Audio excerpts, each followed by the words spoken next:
To have es uno de los verbos más comunes e importantes en inglés. Tal vez incluso igual importante o más importante que el famoso verbo to be. La razón es porque a comparación con verbos normales, to have se puede usar de tres diferentes maneras.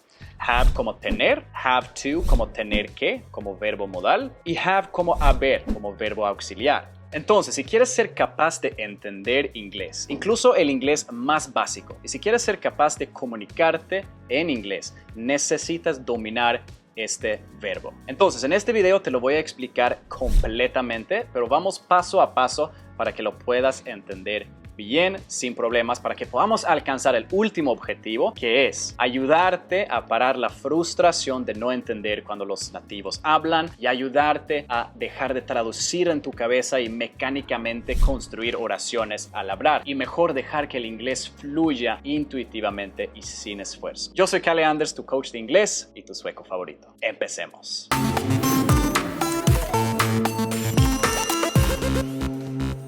Antes de que empecemos, si eres nuevo aquí en mi canal, bienvenido o bienvenida. Independientemente de la razón por la que estés aquí, sea porque quieres aprender inglés para mudarte al extranjero, conectarte con hablantes nativos, encontrar una pareja que hable inglés o mostrar para todos tus amigos tus increíbles habilidades, aquí estoy para ayudarte a lograr ese resultado. Y lo único que pido en cambio es un like. Los likes ayudan muchísimo a que el video tenga más alcance, porque mi misión aquí es ayudar a tantos latinos como sea posible a aprender inglés, porque yo sé que tanta importancia tiene en su vida, yo sé que tantas puertas se va a abrir. Entonces, por favor, si te gusta el video, regálame un like. Caso de uso 1. Have como tener. To have significa tener. Y es muy simple. En presente, en pasado, en el futuro, solo tenemos 4 variaciones del verbo to have. Have, has, having, had. Have y has se usa en el tiempo presente. I have a computer. You have a phone. It has a dent. He has a problem. She has no friends. We have a pool. They have pimples.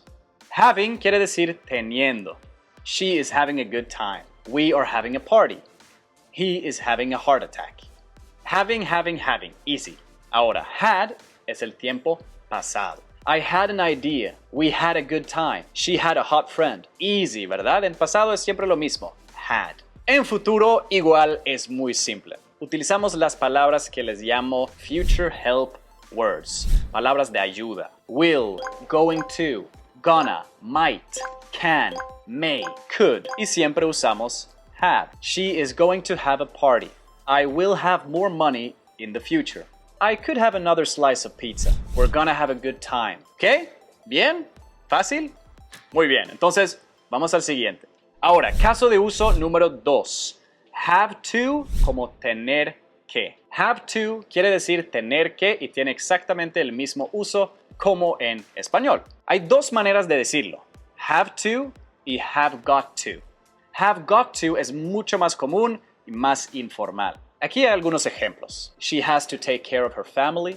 They have to play better than this. I have got to get in shape. You have got to let me borrow your car.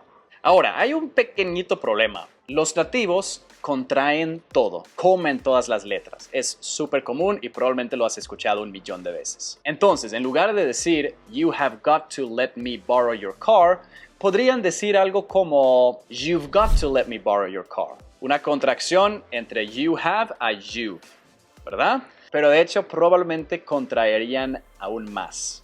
You've gotta let me borrow your car. Y dado que son perezosos, probablemente quitarían por completo la palabra have. You gotta let me borrow your car. Y después de eso, probablemente harían otra contracción ahora de let me. You gotta let me borrow your car. Bienvenidos al idioma inglés. Si quieres aprenderlo, compra mi curso. Caso de uso número 3. Have como haber, verbo auxiliar. Ahora, este es el uso más común del verbo to have, más común que tener y tener que. Entonces, presta mucha atención a lo que te voy a enseñar aquí enseguida. Pero primero, por favor, si te gusta el video, no olvides regálame un like. ¿ok? Estamos aquí juntos para ayudar a la comunidad latina. Regálame un like para que podamos alcanzar más personas que necesitan escuchar y ver este video para aprender inglés más rápido, para alcanzar esos sueños, llevar su vida al siguiente nivel, que sé que es tan importante para muchas personas. Entonces, muchas gracias. Regálame un like y seguimos con la parte más importante del verbo to have. Ahora, el verbo to have también funciona como un verbo auxiliar. Auxiliar es un nombre fancy para realmente decir palabra de ayuda. Y es una palabra de ayuda en el tiempo pasado. Esto quiere decir que en inglés usamos el verbo to have todo el tiempo. Los nativos lo usan todo el tiempo en todas las conversaciones que tienen. Y lo hacen en combinación con otros diferentes verbos. Ahora, yo sé que eso suena complicado, pero no te preocupes. Puedes decirles gracias a tus papás por haberte nacido en un país donde hablan español, porque en español la función de la traducción del verbo de to have, haber, funciona exactamente lo mismo. Es muy sencillo. Aquí tienes algunos ejemplos. I have walked 10 meters today. She has talked for 10 hours today. He was stronger than I had remembered.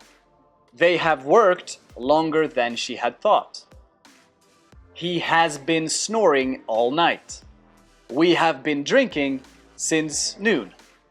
When you called me, I hadn't been awake for more than 2 minutes. ¿Ok? ¿Lo entiendes? ¿Todo? Bueno, bien, pero desafortunadamente tengo algunas malas noticias. Probablemente vas a olvidar todo esto. Mañana cuando te despiertas, cuando estás tomando tu café, cuando estás pensando en el excelente video que viste de Kale ayer, probablemente vas a haber olvidado 80% de lo que viste en este video. Es muy común, así funciona nuestro cerebro. Y eso es un problema porque causa mucha frustración de que pensamos que sabemos algo y de repente cuando estamos en una conversación tratando de hablar, no sale nada. Es muy frustrante, ¿verdad? Otro problema. Un montón de verbos en inglés, sobre todo los verbos más comunes, son irregulares. Eso quiere decir que son aún más fáciles de olvidar y se vuelve aún más frustrante tratar de estudiarlos a través de tablas de gramática y reglas y conjugaciones. Tenemos, por ejemplo, think, thought, go, went, be, was or were, teach, taught, do, done. Entonces tenemos dos problemas masivos. El hecho de que vayas a olvidar casi toda la información que ves aquí y el hecho de que la mayoría de verbos comunes son irregulares. Entonces, ¿cómo resolvemos estos problemas? Agradecidamente estás escuchando a Kale, tu coach de inglés, el solucionador. Entonces voy a resolver estos problemas para ti ahora mismo. Te voy a enseñar el método POV. Eso es un método que probablemente nunca usarías en la escuela o con otro profesor, porque es un método que es completamente lo contrario a la enseñanza tradicional. En lugar de enseñarte intelectualmente, eso quiere decir ponerte a estudiar tablas de gramática, conjugaciones, listas de verbos, te enseñamos intuitivamente, similar a cómo aprendiste español como niño. Entonces, si estás interesado en conocer este método, he creado una presentación en donde te lo revelo a detalle, exactamente cómo funciona para que puedas empezar a usarlo inmediatamente y obtener todos esos resultados y beneficios que trae. Entonces, haz clic en el link que está aquí abajo en la descripción o aquí arriba en la carta que sale ahora para registrarte y verlo. No tiene ningún costo, pero eso puede cambiar en cualquier momento. Entonces, toma acción ahora para registrarte y ver esa presentación y vamos con toda por esa fluidez en inglés. Yo soy Kale Anders, tu coach de inglés y tu sueco favorito. Chao.